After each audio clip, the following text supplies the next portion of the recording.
Meus irmãos e irmãs, bom dia. Que a graça e misericórdia, os cuidados do Senhor tenham sido renovados sobre a vida de cada um.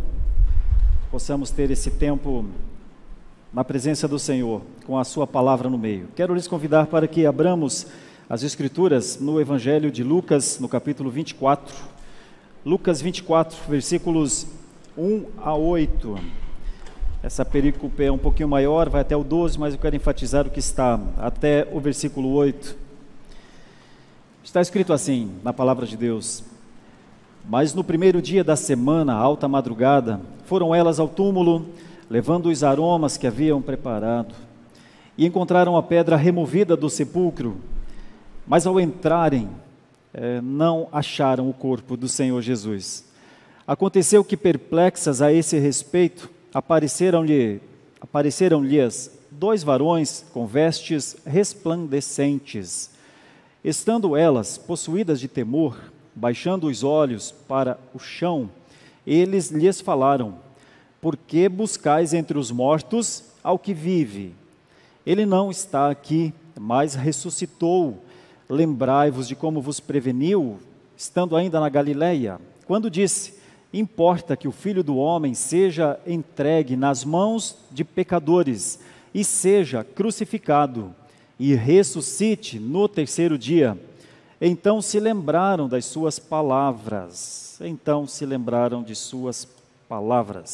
Vamos orar.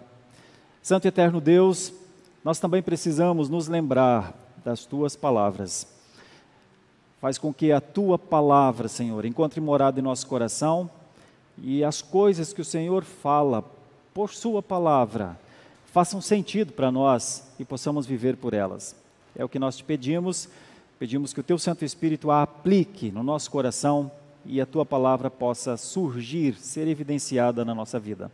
Nossa oração em nome de Jesus. Amém. Meus queridos irmãos e irmãs, primeiro a gente sempre conversa com as nossas crianças, então o pastor quer pedir que vocês que vão fazer este desenho, essa ilustração da meditação de hoje, façam uma cruz vazia, claro, bem no centro da folha. Do lado esquerdo ou antes da cruz, vocês conhecem os emoji, aqueles de tristezas, quando a gente não está muito feliz com alguma coisa. Vocês que estão sempre no WhatsApp com seus pais e suas mães e seus amigos, vocês expressam por um emoji os seus sentimentos. Eu gostaria que vocês colocassem alguns emojis de tristeza no lado esquerdo da cruz e, obviamente, o oposto disso no lado direito da cruz, emojis de felicidade. E aí nós temos muitos emojis diferentes e vocês podem expressar muita felicidade através de simples desenhos. É uma forma de comunicação inteligente, ágil, rápida e que diz o que nós estamos sentindo. As crianças elas têm uma facilidade muito grande de expressar seus sentimentos e elas expressam com muita facilidade, tanto tristeza quanto alegria. Nós adultos, a gente de certa forma manipula nós mesmos com isso, muitas vezes em relação às pessoas, às vezes escondemos tristezas e às vezes exageramos na alegria.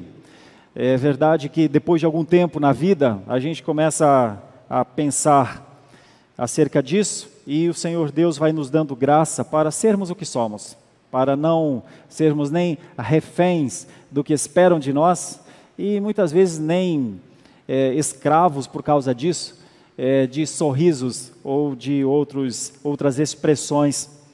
Bom, mas as crianças entendem bem isso. Eu quero conversar também com os adultos sobre esta reação, então, porque a ressurreição de Jesus contém 3 surpresas aqui, surpresas mesmo.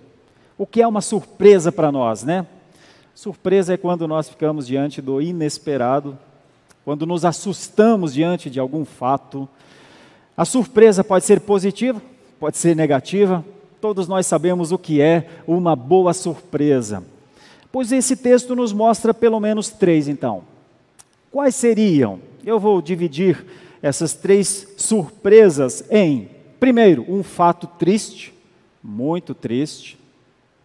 A segunda surpresa é uma pergunta intrigante, estranha até, feita por mensageiros celestiais. E a terceira surpresa é um acontecimento extraordinário.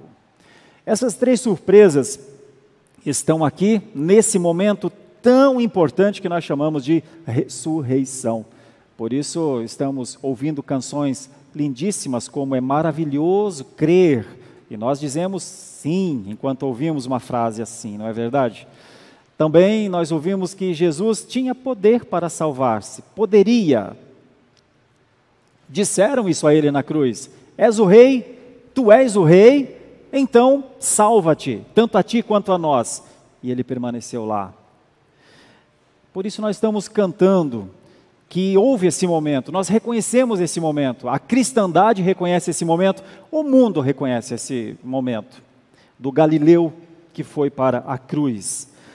No entanto, algumas pessoas tiveram uma surpresa maior. Elas estavam lá, in loco. Quem eram estas pessoas? Nós vemos aqui do versículo 1 a 3. No primeiro dia da semana, alta madrugada, foram elas, as mulheres, ao túmulo, levando os aromas que haviam preparado, e encontraram a pedra removida do sepulcro.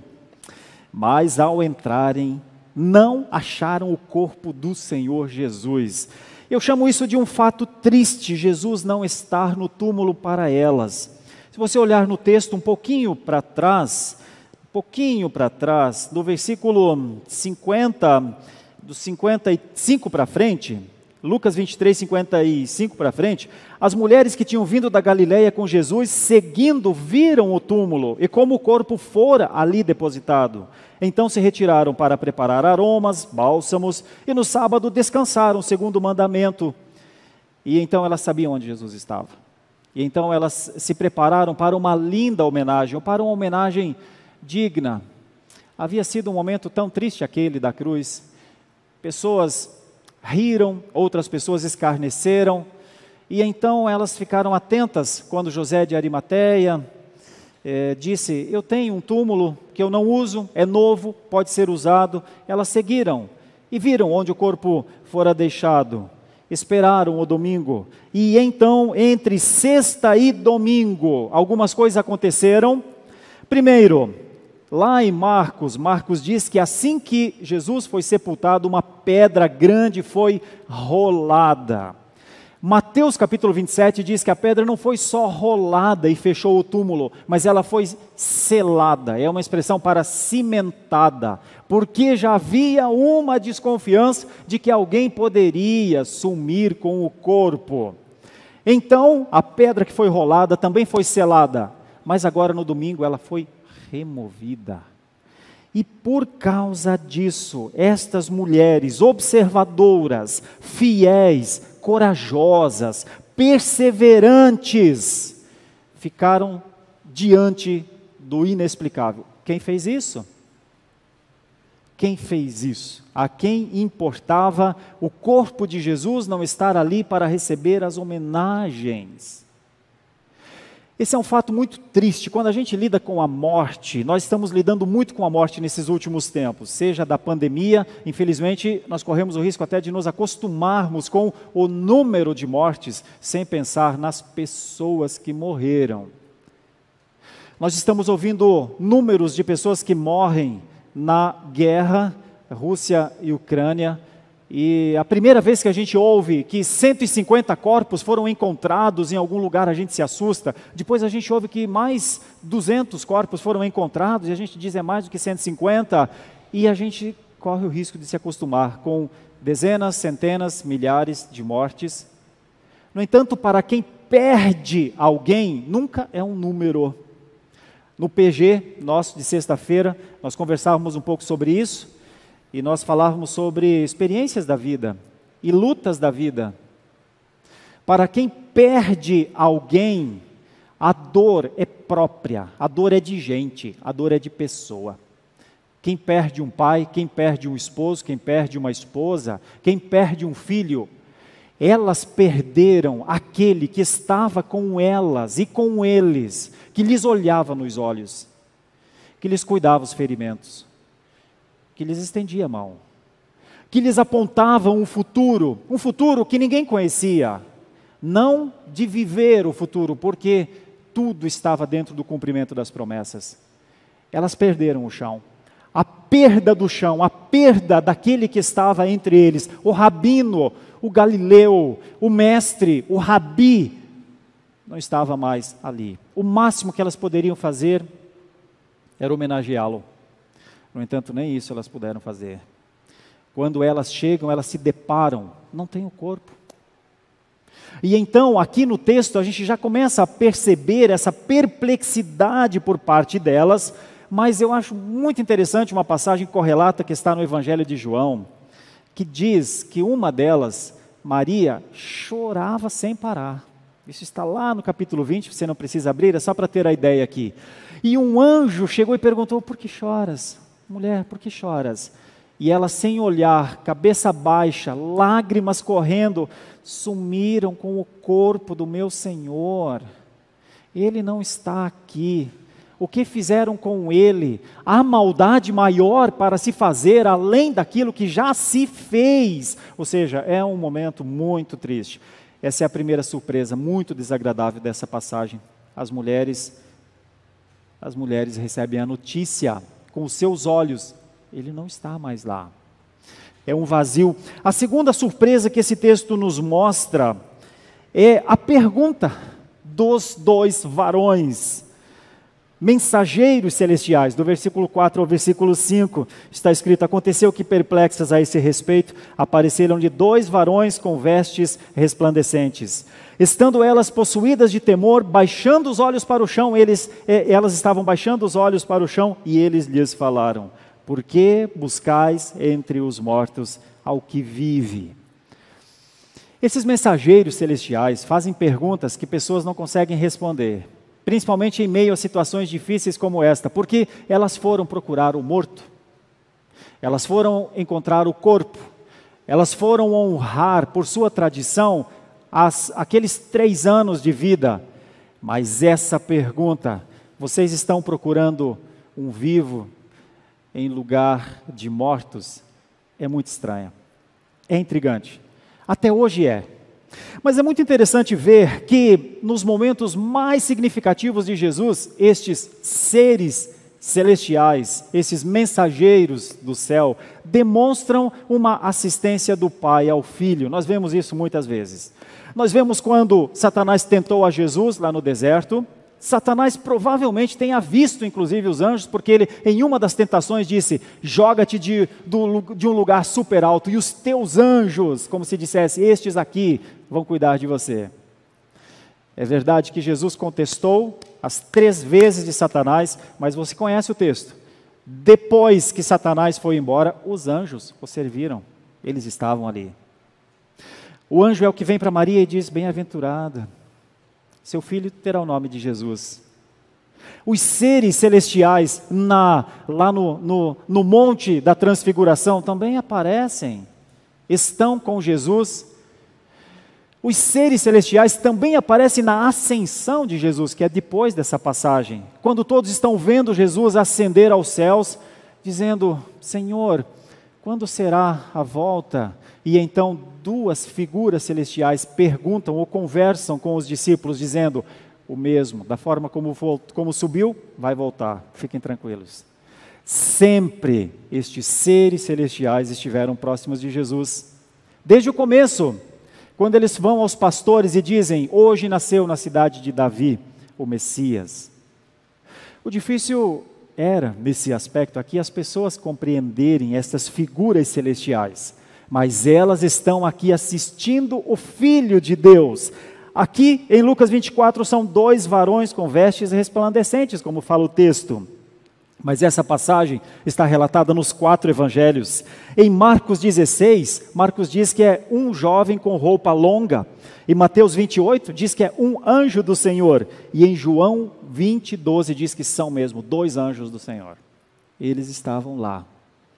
E eles estavam nesse momento para mostrar ou para perguntar, para confrontar: até quando vocês vão procurar aquele que vive entre os mortos?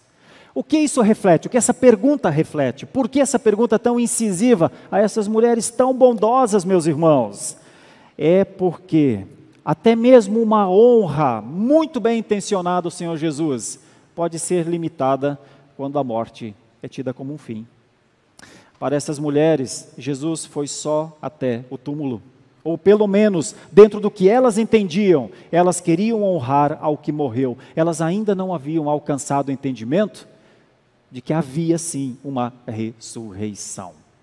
Por que isso é importante? Por que essa pergunta é importante? Porque é muito possível que a igreja ocidental, que ouviu por 2000 anos que Jesus ressuscitou, está na nossa Bíblia, em todas as Bíblias. Bíblia de João Ferreira de Almeida, Bíblias de outras estruturas, outros tradutores, em todos os lugares está escrito que Jesus ressuscitou, mas é possível que boa parte do Ocidente, mesmo dentro da igreja, ainda esteja tratando a Ele que ressuscitou como um morto, fazendo das suas reuniões religiosas nada mais do que a lembrança de um funeral. Você já parou para pensar nisso? Que a igreja ocidental que recebeu essa palavra, Ele vive, o trata como morto, e o mantém como morto, e faz questão de dizer que Ele continua morto, e faz questão de ensinar aos seus filhos, e aos seus netos, e aos seus bisnetos, que Ele continua morto. Pois era isso que os anjos queriam dizer para aquelas mulheres. Elas precisariam verdadeiramente entender que homenagens, tristezas, lembranças, honras, já não faziam mais sentido para o Filho de Deus. Era necessário algo mais nelas, era necessário fé para crer. E então aquilo que num primeiro momento todas olharam e viram como o fato mais triste das suas vidas até então, ou um fato de uma tristeza acentuada ainda em relação à cruz, a mensagem era: precisa dessa tristeza? Vocês choram por quem morreu? Vocês vão viver lamentando o que morreu?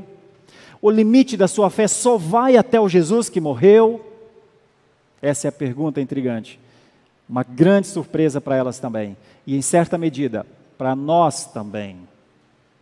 E então vem a terceira parte, e eu quero reforçar isso, porque é isso que essa passagem mostra. A terceira surpresa dessa passagem é um acontecimento extraordinário que nós chamamos de ressurreição. Um acontecimento magnífico, maravilhoso, grande, uma explosão, algo que vai além dos limites da cabeça, dos limites do entendimento, a ressurreição. Mas eu lhes perguntaria, este fato extraordinário é um fato novo? Por que os homens dizem isto? Ele não está aqui, mas ressuscitou. Lembrai-vos de como vos preveniu estando ainda na Galileia, quando disse: importa que o Filho do Homem seja entregue nas mãos de pecadores e seja crucificado e ressuscite no terceiro dia. Não nos parece, de certa forma, que ao ler esse texto, a gente se pergunta, mas aonde foi que ele disse isso mesmo? Ele disse isso mesmo? Deixa eu lhes ajudar. Abra, por favor, e me acompanhe essa pequena timeline. Abra em Lucas 8:31. Marcos 8:31. Marcos 8:31. Evangelho de Marcos, capítulo 8, versículo 31. Vejam como ele tinha dito em palavras simples que isso aconteceria. Por que essa surpresa então?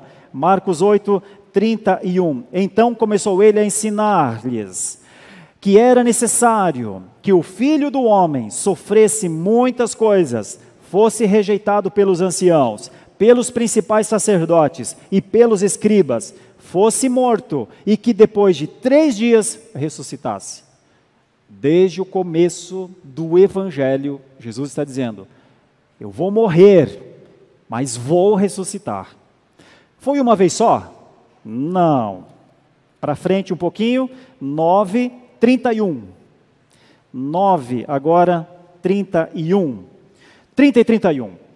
E tendo partido dali, passavam pela Galiléia, e não queria que ninguém o soubesse, porque ensinava os seus discípulos, e lhes dizia: o Filho do Homem será entregue nas mãos dos homens, e o matarão, mas 3 dias depois da sua morte, ressuscitará. Eles, contudo, não compreendiam isso, e temiam interrogá-lo. 2 vezes é suficiente falar que ele iria ressuscitar? Não foi. Marcos 10, capítulo 33 e 34. Estavam de caminho subindo para Jerusalém, estou no 32, e Jesus ia adiante dos seus discípulos. Estes se admiravam e o seguiam, tomados de apreensões. E Jesus, tornando a levar à parte os 12, passou a revelar-lhes as coisas que lhes deviam sobrevir, dizendo: eis que subimos para Jerusalém, e o Filho do Homem será entregue aos principais sacerdotes e aos escribas, condená-lo-ão à morte, e o entregarão aos gentios, hão de escarnecê-lo, cuspir nele, açoitá-lo e matá-lo, mas depois de 3 dias ressuscitará. Não nos parece estranho? Tantas vezes falou, não é verdade? Tantas vezes disse, tantas vezes preveniu, mas quando chegou a hora, ninguém acreditou. Isso não tem alguma mensagem para os nossos dias, irmãos? Para estas pessoas, a ressurreição era uma verdade ainda não registrada ou não registrada por elas como verdade. Ele havia dito, ele havia prevenido, ele havia orientado. Todas essas pessoas haviam ouvido, haviam dito: sim, tudo bem, nós entendemos, mas na hora da ressurreição, ninguém entendeu. A mensagem que fica para os nossos dias não tem a ver com a ressurreição que está para trás, tem a ver com a volta. Ele não disse que voltaria, ele não disse que no tempo certo ele retornaria. Isso não está escrito em todos os evangelhos. Ele disse: bom, quantos de nós vivem para o Messias que voltará? Na mesma proporção que cremos ou não cremos nas suas palavras. Esse é o ponto. Quando eu olho para um texto como esse, eu tiro conclusões, 3 surpresas, um fato triste, uma pergunta intrigante: por que buscar alguém que vive entre os mortos? Por que eles ainda não haviam entendido o que era a vida de Jesus, o que era a vitória sobre a morte? Por isso eles buscavam, sim, entre os mortos, ao que vive. E ao mesmo tempo, eles não tinham ainda o entendimento desse acontecimento tão extraordinário que era a ressurreição. A ressurreição de Jesus da morte é o fato central da história cristã. O fato central da história cristã não é o nosso gosto pela igreja. O fato central da história cristã não é a nossa ótima comunhão entre nós, graças a Deus. Quando a gente faz um churrasco como ontem e passamos o dia inteiro, a gente ama aquilo, a gente volta para casa relembrando nas fotos, nos posts, o dia maravilhoso que a gente teve. Mas ainda não é o fato central da história cristã. O fato central da história cristã é que ele foi levantado dos mortos. A tradução para a ressurreição é levantado dos mortos. Ele foi levantado dos mortos. Os nossos olhos o contemplam por fé, vivo, na sua glória. E nós vivemos diante do Cristo vivo, que ressurgiu. E a única coisa que nós temos de olhar e fazer é crer. Simplesmente crer. Somente crer. Sobre ela, a igreja, sobre essa ressurreição, a igreja está construída. Sem ela não existiria a igreja cristã. Nós temos muitos movimentos, de muitas vozes. O mundo é comandado por vozes. O mundo é comandado por vozes de mortos, inclusive. É Marx, é Nietzsche, é Freud, seja quem for, e muitos outros que comandam vidas. A igreja é comandada pela voz de um vivo. Por isso ela não pode procurar entre mortos aquele que vive. E por isso ela precisa relembrar a ressurreição. Porque a ressurreição de Jesus contém a promessa da nossa ressurreição. Infelizmente, talvez nos dias de hoje, haja crentes que não creem na ressurreição. Não creem nem na de Jesus e por isso não podem crer na deles. Mas a palavra de Deus nos ajuda a entender claramente que a base central do cristianismo não é um conjunto de sistemas éticos sólidos, não são conceitos bem elaborados sobre o que fazer ou o que não fazer. Nós temos Deus que se fez homem, literalmente morreu pelo seu povo e literalmente ressuscitou em poder e glória. Para quê, meus irmãos? Para governar a sua igreja. O Senhor Jesus Cristo é o Senhor da igreja. Ele governa de maneira viva a sua igreja. A sua igreja é um organismo vivo. A sua igreja consegue sobreviver nos dias maus do mundo pela fé viva que ela tem no seu Salvador. Com isso, quero concluir essa breve meditação de hoje, trazendo 3 ou 4 aplicações à nossa vida. É porque Cristo ressuscitou dos mortos que sabemos que o reino dos céus está entre nós, mexeu com a história do mundo. O nosso mundo agora se dirige à redenção e não à perdição. O mundo não está perdido, os eleitos não estão perdidos. O poder de Deus está em ação. É por causa da ressurreição, da vitória, da vida sobre a morte que há esperança, meus irmãos. Se nós não crermos na ressurreição, Paulo disse escrevendo aos Coríntios, é vã a nossa fé. Fé que não crê na ressurreição é vã. É algum tipo de esperança, é algum tipo de simpatia, mas a nossa fé está embasada na ressurreição do Senhor Jesus. É graças à ressurreição que sabemos que a morte realmente foi vencida. A morte continua a nos assustar, mas a esperança é viva. Nós ressuscitaremos um dia para viver para sempre com Cristo. Isso precisa estar claro no nosso coração, porque também é possível que haja crentes que vivam bem a sua fé nesse tempo, mas imaginam que a morte seja o fim de tudo mesmo. Jesus nos apontou um novo caminho. Outra coisa e fundamental que nós não podemos nos esquecer, é a ressurreição de Cristo que dá autoridade à igreja para pregar sobre salvação. O que é salvação?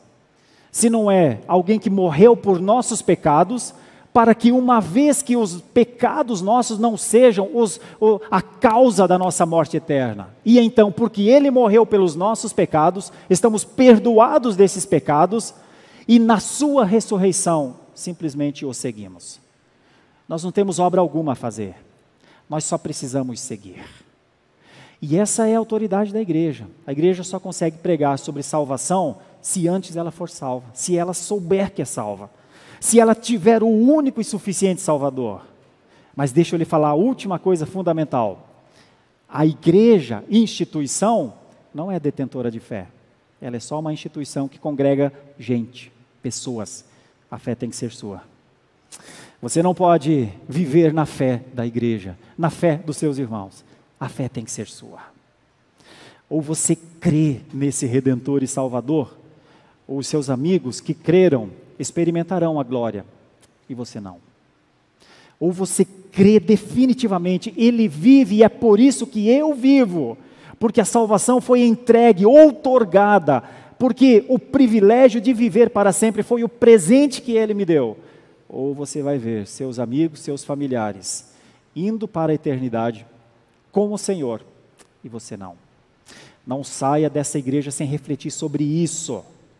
Fé cristã, religiosidade, não é viver com as pessoas que adoram, cultuam, mas é crer. E até quando, e em algum momento se pessoas se afastarem dessa fé, você permanece nela. Porque essa fé é sua. Deve ser sua. Feche seus olhos, vamos orar ao Senhor. Nós vamos ouvir uma canção com o coral logo a seguir.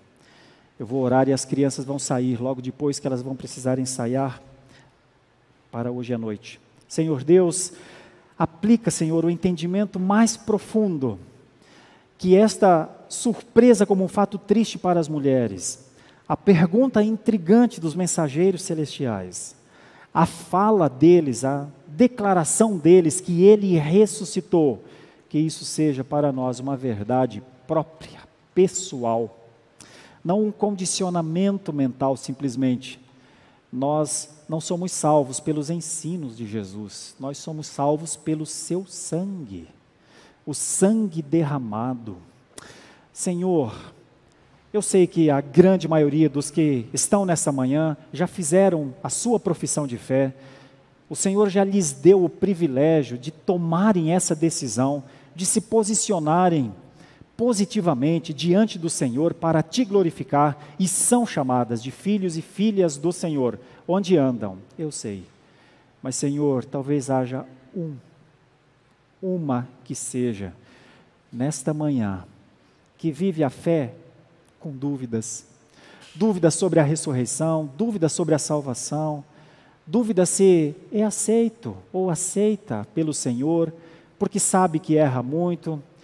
Imagina talvez que o Senhor tem tantas coisas para fazer, tão preocupado com tantas coisas, por que o Senhor se preocuparia com ele ou com ela, uma simples pessoa dessa geração?